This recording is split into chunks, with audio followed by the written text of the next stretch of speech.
Welcome back to the Making Team Projects Work video series. Again today, Lauren and I will be talking about inputs, what to bring to the team prior to having them work together. So one of the things is context. Lauren, can you tell us about that? Well, when we talk about context, it's something that not a lot of people think about or even appreciate the impact it can have. And one of the most important ones is seating and how your classroom is arranged. That's one of the ones. I'm in an old school classroom, sage on the stage. The desks are fixed. You can't move them around. It's really hard doing group work in a classroom like that. It really is. I think probably the best classroom that we ever had was the one where we had not only the tables, but the chairs were all on wheels. And so we were really able to move the students around. They were able to easily get into their groups. But it's not going to be a deal breaker if you can't have that kind of mobility in the classroom. What else is part of this thing that we call context?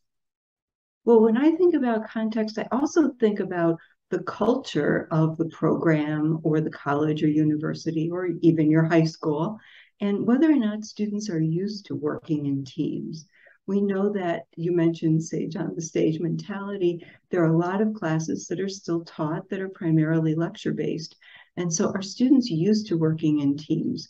When they are, it makes it easier to get projects underway and to deal with some of the group dynamic issues that happen. But if students come in and they haven't had that experience of working in teams, then it may require a little bit more mentoring on the part of the faculty member.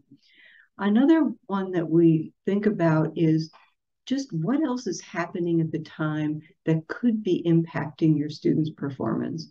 We know that during the pandemic, for example, with all the remote learning, it had a huge impact on the mental health of our students. And so if that is a significant factor for your classes or for people who are trying to work together in teams, it might be something that needs to be addressed. There are also just things that are happening on campus. Maybe students are really stressed about midterms, and then it's hard for them to find time to work on a group project. Or there could be something really dramatic like an active shooter on campus.